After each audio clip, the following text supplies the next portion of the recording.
voice of the innocent. ሰላም ክቡራት ተኸታተልቲ ሆርን ፕረስ ሚድያ ሎሚ ካብቲ ጸቢብ ሽንጥሮታት ታሪኽ ሓንቲ ብደም ጀጋኑ ዝተጻሕፈት ገጽ ክነዘክረኩም ኢና። መጋቢት 10 2013 ዓመተ ምህረት ኣብቲ ጸላኢ መወዳእታ ወያነ ኢሉ ዝፈከረሉ ሰራዊት ትግራይ ግን ተዓምር ዝፈጸመሉ ስፍራ ወርቀዲኖ ታሪኽ መኸት ህዝቢ ትግራይ በአላፍ ገድልታት ዝተመልአ እዩ። ገሊኦም ታሪኻት ብደገ ይፍለጡ፣ ገሊኦም ድማ ኣብ ውሽጢ እቲ በረኻን ኣኽራናትን ተቐቢሮም ይርከቡ።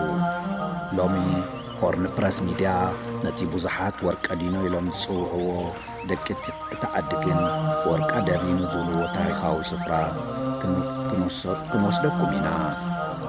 መጋቢት 10 2013 ዓመተ ምህረት ብዛዕለት እዚኣ ኣብ ታሪኽ ትግራይ ተራዕለት ኣይኮነትን። ጸላእቲ መወዳእታ ዕድመ ወያነ እዚኣ እያ ኢሎም ዝፈከሩላ ዝበለጹ ኣሃዱታት ሻዕብያን ናይ ጥፋት ሓይልታትን ኣሰሊፎም ንመሪሕነት ትግራይ ንምጥፋእ ዝገጠሙላ ስርሒት እያ።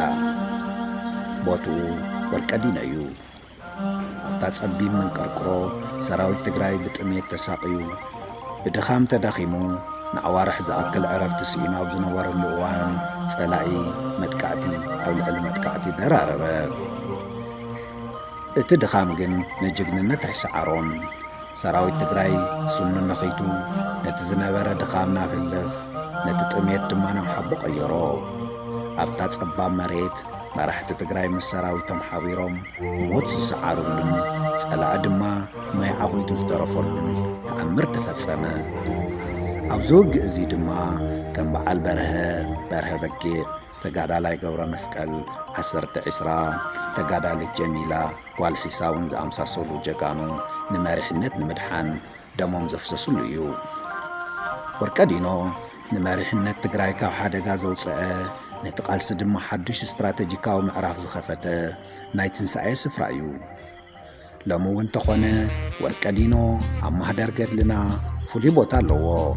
ጀጋኑና ተሰውሉ መሪሕነት ዝደሓነሉን ተስፋ ጸላኢ ድማ ዝተቐበረሉን ታሪኻዊ ስፍራ እዩ። እወ ወርቀዲኖ ታሪኽ ናይቶም ኣብቲ ጸቢብ ሰዓት ንሕና ንሞት ትግራይ ግን ትንበር ዝበሉ ጀጋኑ እዩ። ጸላኢ መቓብርና ክቁዑት ዝሓሰበሉ ስፍራ ንሕና ግን ናይ ትንሣኤ ብርሃን ዝወለድናሉ ኮይኑ ተሪፎ ኣሎ። ሎሚ እውን ተኾነ እቲ ኣብ ወርቀዲኖ ዝተረኣየ ጽንዓት ንመጻኢ ቃልስና ዓብዪ ትምህርቲ እዩ። ደም ጀጋኑና ኣይፈስስን፣ ታሪኾም ድማ ኣይክርስዕን። ክቡራት ተኸታተልቲ ሆርን ፕረስ ሚድያ እዚ ነቲ ታሪኻዊ ወርቀዲኖ መልኪትና ዘዳለናዮ ፍሉይ ትረኻ ነይሩ። ታሪኽና መንነትና እዩ። ነዚ ታሪኽ እዚ ንወለዶታት ንምሕላፍ ድማ ሼር ክትገብርዎ ንላቦ።